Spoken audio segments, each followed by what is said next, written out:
Well, welcome to our last virtual Green Fair tonight. My name is Raina Leosa, Hawthorne Environmental Commission Green Team Chair.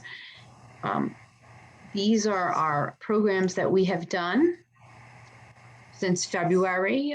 They've been well attended by everyone. All of these are on the YouTube channel. Our PowerPoint presentations are up on the borough's website. And just like this one tonight, it will be on the borough's website as well as on our YouTube, and we'll be sharing on Facebook. So I'm gonna stop sharing and let's do a poll first. How did you hear about us tonight, our virtual Green Fair?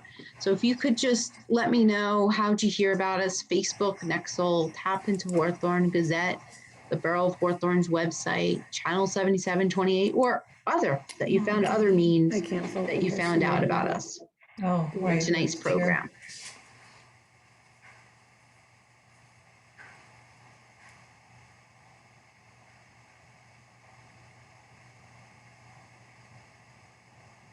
Okay. I saw the Nixel. There were 2 Nixels, in fact. All right, so let's see what we got. I'm going to share the results. It looks like Facebook got 50%. And it looks like Tap in Hawthorne, the local newspaper, 17%. That's not bad. That's great. And other, 33%. Great. We just like to always take a poll, how we're getting our word out, how we're letting people know about our programs that we're doing. So I'm going to turn the floor over to Lisa and Holly, and they're going to go through the virtual bird walk tonight. And we do have some exciting news at the end. We will be announcing some exciting events with everyone. But stay tuned, and the floor is all yours, Lisa. Thank you so much. Thank you.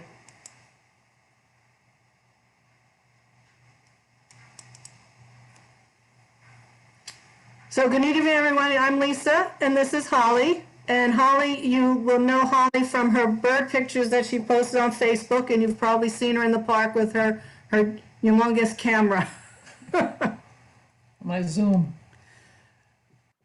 So we're going to start.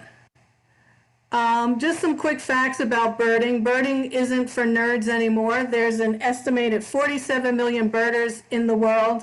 Then they spend $41 billion annually, and that's on trips, gear, books, cameras, equipment, binoculars. And the great thing about birding is that you can do it anywhere, because go outside and there's birds. You don't have to go any special place. You don't really need anything special. They're out there. And we found that all with the pandemic this year. A lot of people found that they put out feeders and bought bird food, and that was their pastime when they weren't going outside. They were watching the birds from their windows. So I'm going to talk a little bit about getting started with birding, some of the things you need, how to identify birds, and a little bit of the etiquette that's involved. Well, getting started, the first thing is if you just go outside, you'll see the birds. Right now we have a lot of the robins coming in and a lot of the blackbirds. We have the grackles and the starlings. They're starting to come through. You'll see a few red-winged blackbirds. So you just go outside and you'll see them. If you plant native plants, that will attract them. A lot of birds will eat the seeds from the flowers. They'll eat the nectar from the flowers. The flowers will bring bugs, and a lot of birds will eat the bugs that are on the flowers. Or you can put up a feeder in your window. You could put up a hummingbird feeder. They'll be coming through soon. The middle of April through the middle of May, you'll see them, and a few will hang around and nest in the area.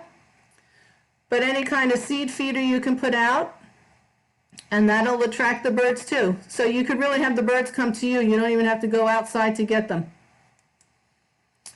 Some of the things you'll need, a lot of birds you'll be able to see without binoculars, but it's always good to have binoculars. You'll get a better view. There's a lot of field guides out there that'll help you identify the birds and that you can use. And the great thing about field guides is all the field guides will be different in some way. Each has their own little personality, but they're easy because they're all in the same order. So the birds are all in the same order in every field guide. You can get apps for your phone if you don't want to carry a field guide with you. You can visit websites before you go out to see what birds you'll find in the area you're looking at. You can get a checklist. We'll give you a list of the birds that you could check off once you're where you are. You can write a journal to keep a track of what birds you saw on what day and where. And we're going to have what you need to wear. Comfortable shoes and lots of pockets.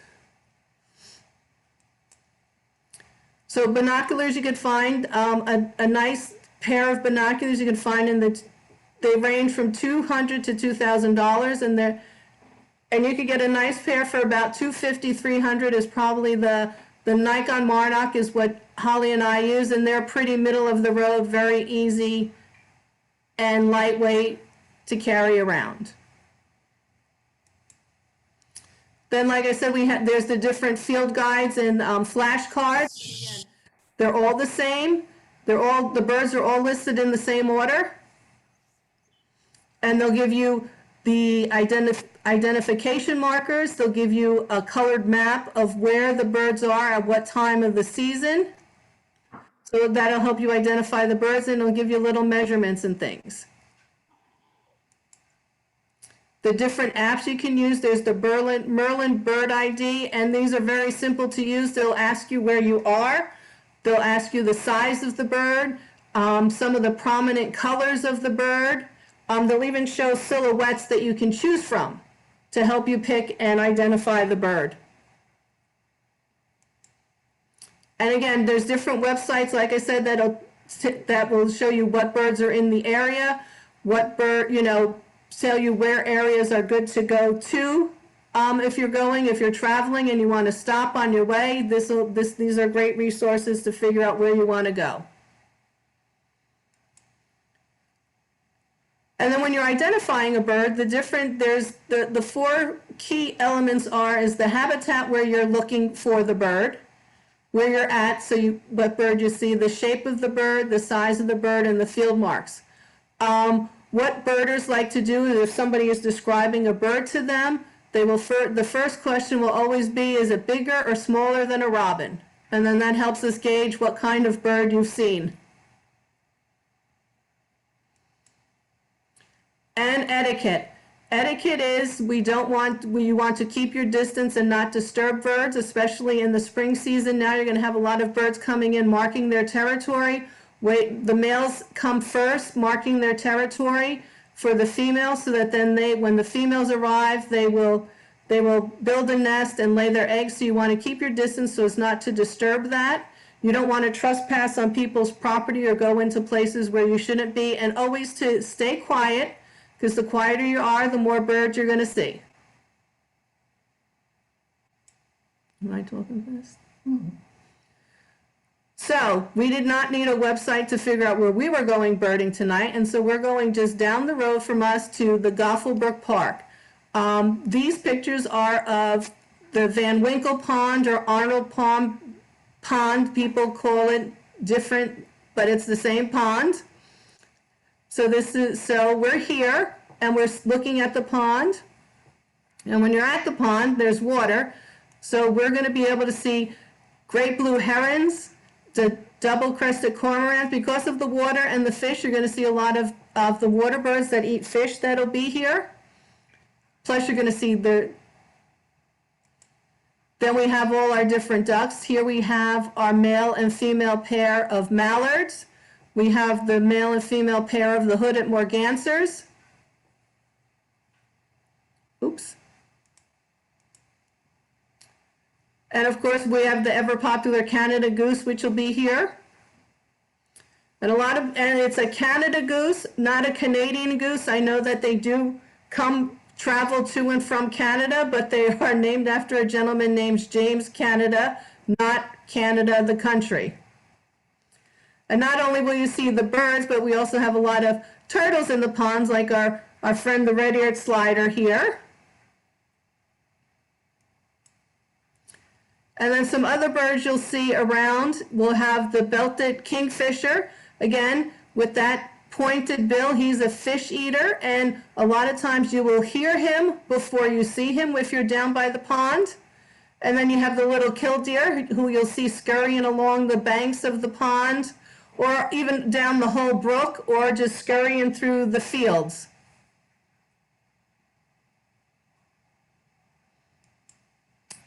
And so now we've walked from the far corner of the pond, and now we've walked towards, that's Florence, right? By the little bridge. Now we're walking towards the first bridge. We like to call it the first bridge by Florence Avenue. So we've walked from, and so the first picture is the waterfall, and then we're looking towards the second. So this is the first bridge at the waterfall, and looking towards the second bridge towards Florence Avenue. And again, you're going to have, there's going to be different birds as you're walking. And again, you're going to have the egret, the black-crowned night heron. We have an adult, which is with the dark head and the white body. And we have the immature, which is the brown speckly. Again, those are fish eaters. You can tell by their long legs. They're going to stand in the water and catch fish. And with that sharp, pointed bill, they're going to grab and snatch the fish out of the water. You tend to see them at the edge of the waterfall or below the waterfall, because that's where the fish come tumbling over, and they're easy to catch.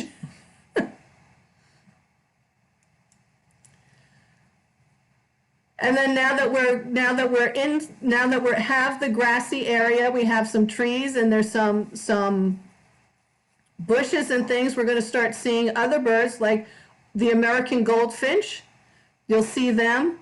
They're New Jersey bird. New Jersey the state bird of New Jersey. You will see them. And then you have the brown-headed cowbird that you'll see. They're a larger sparrow, and like their name says, they're brown-headed and black. A lot of people do not like the brown-headed cowbird because they are what they call a parasitic nester. And what that is that they do not build their own nest, and they do not care for their young. What they will do is that the female will lay her egg in another bird's nest, doesn't matter who, for that bird to unwittingly hatch that bird and feed that young bird to maturity. Sometimes in detriment to their own eggs. So that's why a lot of people do not care for the little brown-headed cowbird, which we've had 2 at our feeder already this year. So they're coming through. Again, they're one of the blackbirds, so they're usually the first to arrive. And then we have our northern cardinal. Here we have a male and the female. Cardinals stay all year round, so they're not, so they have, so you'll see them in the winter, so they're not here only in the spring. The birds do migrate, so some will move north, will move further south, but they're usually here all year round. They tend to stay a little hidden in the colder months, but they're always around. And now we've walked from the first bridge to the second bridge, as we call it, on Florence Avenue, looking towards, walking towards Ray Mansion, looking from the bridge and then walking along the path with all that nice, I don't know if they're bushes or just young trees that are along the banks of the river, but you always find a lot of things flitting around in there. And then we'll have our red-winged blackbirds. On the left there, we have the male, which is black with the yellow and red epaulets. And then we have the female, who is just a brown stripy bird. Very pretty. This picture doesn't do her justice, but she's got beautiful color, beautiful color. And they nest in those small trees on the bank of the river, of the brook there by the Florence Avenue Bridge. Even by the first bridge, they make nests in those trees, believe it or not, as flimsy as they look. And then we have our robin and our blue jay. The blue jay and robin, again, they are birds that are here all year round. The robin is an interesting bird. in the winter, they will eat nuts and berries and seeds that are around, but come springtime, when the worms start coming up from the ground, they churn and start eating worms and insects in the summer. But again, when they're not plentiful in the winter, they go back to eating nuts and berries. And again, these guys are here all year round. So when everybody says the first robin of spring, it's not so much it's the first robin of spring, it's just that they kind of hunker down in the woods and stay hidden until spring comes, but they're here all year round also.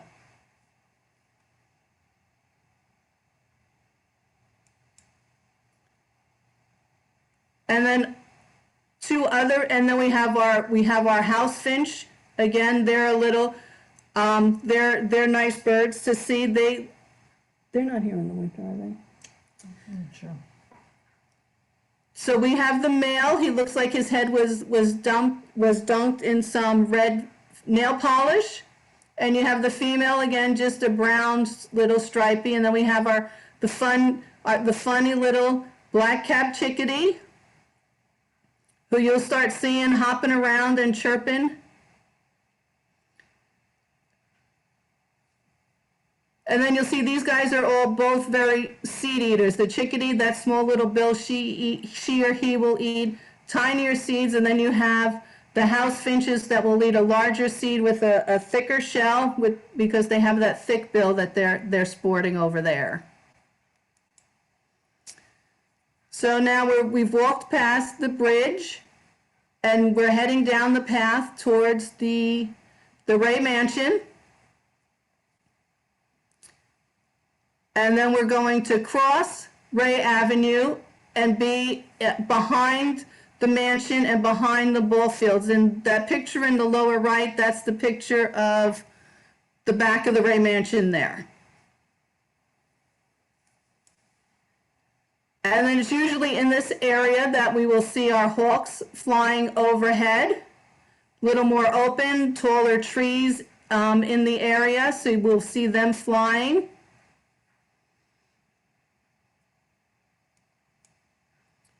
And then we have our European starlings. They have, you'll know them, you've seen them, they're the speckly birds. For the spring, the males get a large, bright yellow bill. Then we'll have our chipping sparrows. You'll see them hopping along the ground. They're one of the smaller birds. They're teeny tiny. You'll see them with their little rufous head jumping around, eating the seeds in the grass and stuff. And the European starling, I don't know if people know the story of how they are considered an invasive species. They are not native to the United States, even though with the millions of them that are around now, you would think they were. But the starlings came. They were brought over in the olden days when people were first settling in America. William Shakespeare used to speak of starlings in a lot of his plays, so people who came over from England and Europe brought starlings with them to remind them of home. And the story goes that 100 pairs of starlings were brought over and were released in Central Park, and all the starlings in America are descendants from that first 100 pair.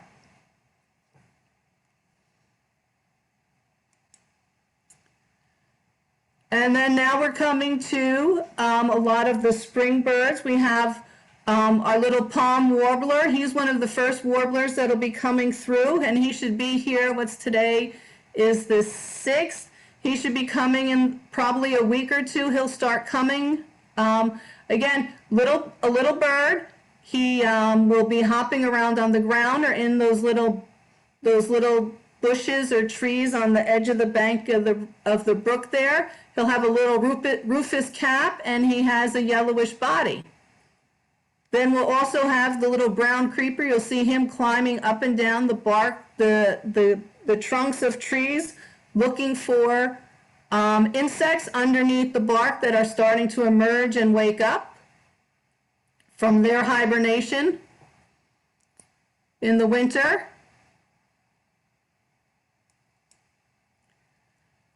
And then we have our little eastern bluebird. They're around, I don't want to say they're around all year, but they stay late and come early. So they give you the impression that they've been around all the time, but they do come and go. And then this little one is sitting on the field house at the park, right? Yeah, by the playground. By the playground. And then we'll have our catbird, and you'll see them, and they're called a catbird because if you listen, they sound like they're a mewing cat when they're in the bushes. And you'll see them under bushes, rustling under the trees, under the leaves, looking for little insects and little things to eat.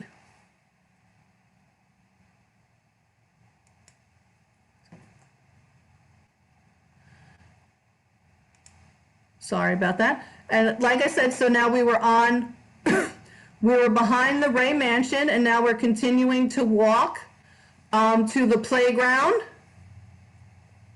from the ball field through the back of Ray Mansion and to the little playground that's next to the Ray Mansion, again near the brook.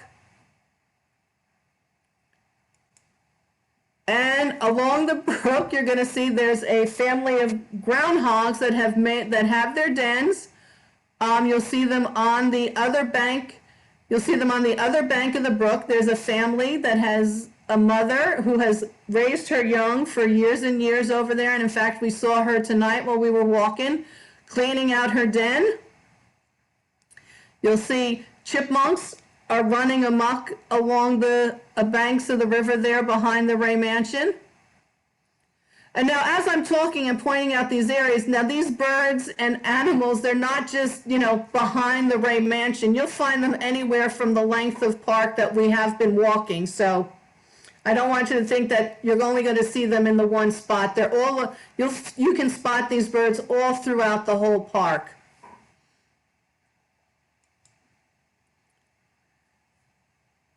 And then here's our common grackle. Everyone probably has seen these at some time. They're bigger than a robin, large, black, iridescent bird. They're kind of loud. They have a yellow eye, and if you have a feeder, they will come and eat you out of house and home, but everybody needs to eat, so they come and go. And then you have the little white-crowned sparrow. You'll see again, they'll be living in the underbrush, hopping around from branch to branch, digging in the leaves that have been left over from the fall and winter. And then here's some more warblers that'll be coming through. We have our little yellow warbler, and that's a little, again, it's a little bird. He's all yellow, and he will have little rufous striping on his chest. And I call these birds all he because the males of the warblers are all colorful and brightly marked, while the females are, we call them LBJs, little brown joms, because they do not have the bright colors. And then we have our little common yellowthroat. Again, you'll see him hopping in the bushes and things. Again, he has he has a yellow throat, and he has that beautiful black mask. And again, these birds will all start coming through the late April, beginning of May. We'll start to see them from. And then we have our little golden crowned kinglet. He's a funny little bird. He has that little golden crown that he has. He only shows that if he feels threatened, so it's hard to see his little golden crown, but you'll notice he's a little olivey colored bird, very little, with white bars on his wings. And you'll see him, and like I said, he's very tiny. And then we'll have our ruby-throated hummingbird will come through. We find these guys a lot over at 8 Acre Woods. There's those little orange flowering bushes over near the Boys and Girls Club. That's where we tend to find them. And again, they're starting their move now. I think people in Cape May have started spotting them, so they're going to be coming up here in the next week or so. And if you're interested in putting out a feeder for a hummingbird, what you should do, buy a commercial feeder. Do not buy the food that is dyed red. You should make your own food. The red dye in the prepackaged, commercially processed food tends to cause kidney troubles in hummingbirds. So the best is to make your own food. What you would need to do, it's 4 cups of water. 4 parts water to 1 cup of sugar. You should boil the water first to kill any bacteria or anything, melt the sugar, and put it out in the feeder. And change it often. Change it often because you will get ants in it, and also it will get, it'll get funky, kind of moldy, and so you do need to change it depending on how quick they're drinking it, you need to probably change it every 3 to 5 days. And so now we've walked past the playground, going to the bridge that is sort of behind the football field at the high school. And in that lower right-hand corner, somebody has put up a nesting box. And over here in this area, we will find a lot of the birds that like to eat insects. And we'll find our red-bellied woodpecker, because if you have the brook on your right and to your left, there's all those tall, old-growth trees. You'll have a lot of the woodpeckers up there making a nest or looking for bugs underneath the bark of the trees. You'll have the northern flicker will be in the tree, or they'll also be on the ground looking for bugs. And again, these guys all eat bugs.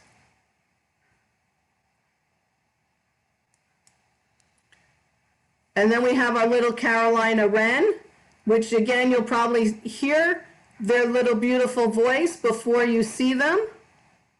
And then we have our Baltimore oriole, which we have for the last few years have been getting hit in the head throughout the park with the orioles. They build nests and raise their families. And again, you'll see that flash of orange flying from tree to tree.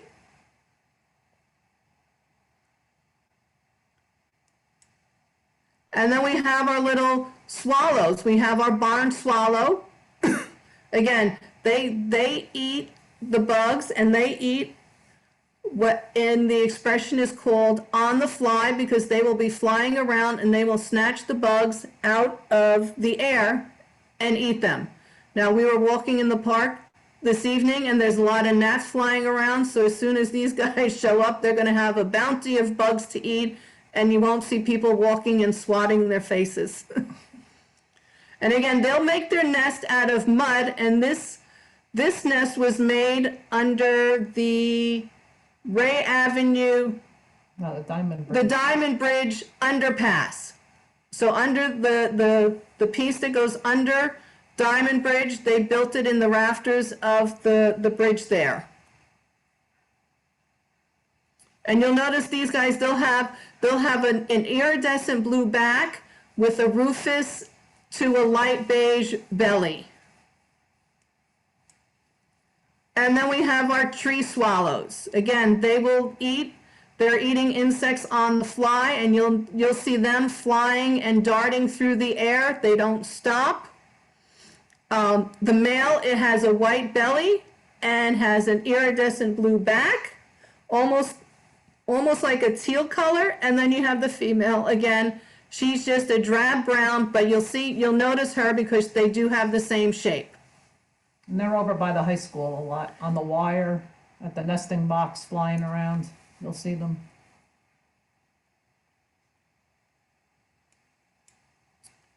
And here is the surprise Raina was talking about with, even though tonight's bird walk was a virtual bird walk, we are going to be having 2 bird walks on Sunday, April 25th, and another one on Sunday, May the 2nd.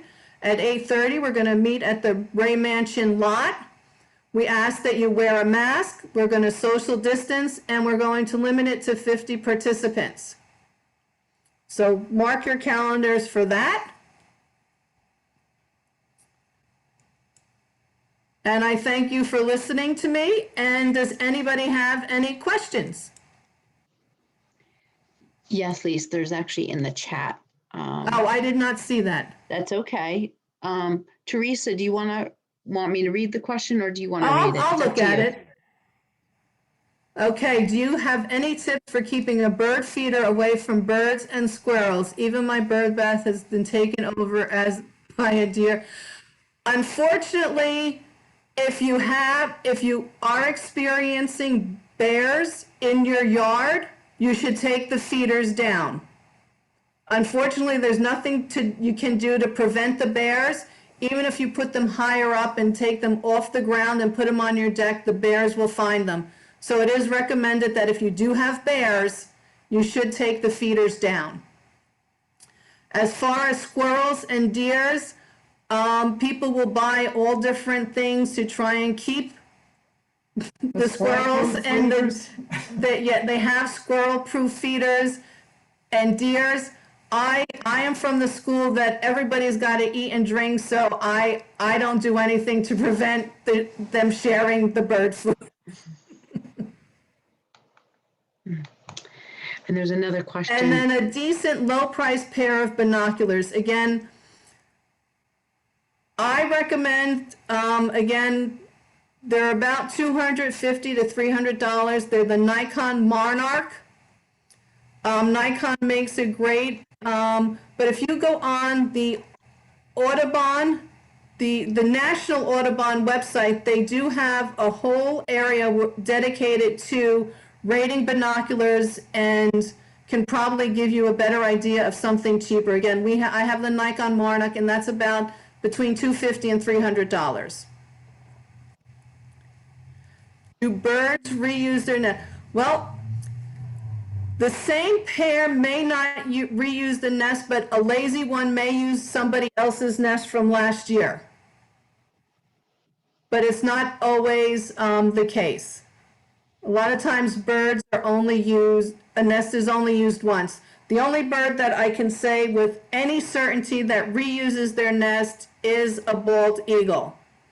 They will build their nest, and that's their nest for their lives, and they will repair it and fix it, and they will use the same nest year after year. Most other birds will use the nest and move on, and then nature just takes it down, or the weather takes it down. And if there is left, again, like I said, you might find a lazy bird who may reuse it. Any other? Lisa, I did put that information about that Nikon Monarch, but okay. There's in the chat. Yeah, and again, like I said, that's the one I use. That it's the standard. It's kind of the standard, the best beginner. But any binocular, anything that's going to enhance the view to look up in a tree to see a bird is fine. It's just what you're comfortable with.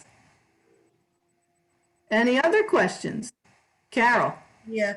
Do you have any tips? I cannot tell, and I couldn't even tell very much with the picture, between the red tail and the Cooper's hawk. Except, well, if it has a red tail, yeah, but they don't always, right? Right. Well, no, the red tail, the juvenile ones, their red tail is faint. The easiest way is when you see them flying, you'll catch the sun and you'll see the tail with the sun behind, when they fly between you and the sun, you'll get the red tail.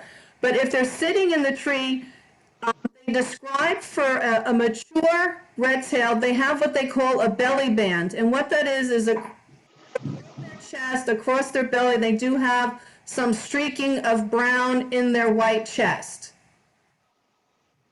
Okay. And the Cooper's doesn't? I mean, are they? The Cooper's doesn't. And the red tails are bigger usually too, aren't they? I don't know. Okay. A lot, I know the red tail because that's, because they're so prevalent here. But when you start getting to like the Cooper's hawk, the red-shouldered hawk, Sharpie. the sharp-shinned hawk. Unfortunately, they tend to, I have a hard time distinguishing who's who. Even like, you know, they have silhouette cards to see what their silhouette is as they're flying. You count the rings on, you know, the stripes on their tail, who ends in a white, you know, I just, it's either a red tail or it's not. Even the experts will argue if it's a Cooper's or a Sharpshin. Like if somebody posts a picture on what's this bird, there'll be, you know, 20 people that say Sharpie and 20 people that say Cooper. So they're kind of hard to tell apart. Okay. But I think the red tails too are usually a little bigger. Oh, okay. Been a lot of hawks around lately.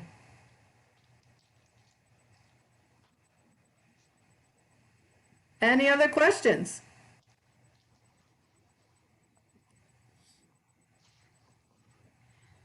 I think just a comment about the, you know, this has been an enjoyable walk tonight virtually.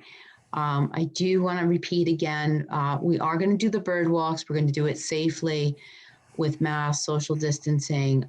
We've had about 20 people come out to the bird walk. So we don't have a lot of people that come, but we do have people come. So we're just going to be safe going out there. And those dates are April 25th and May 2nd. I just want to share my screen one more time. And they are Sundays.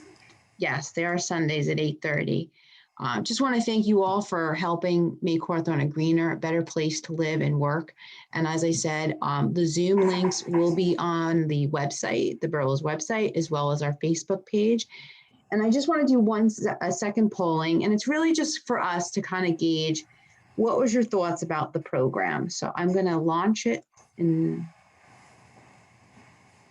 So how did you like this program tonight? Reading this.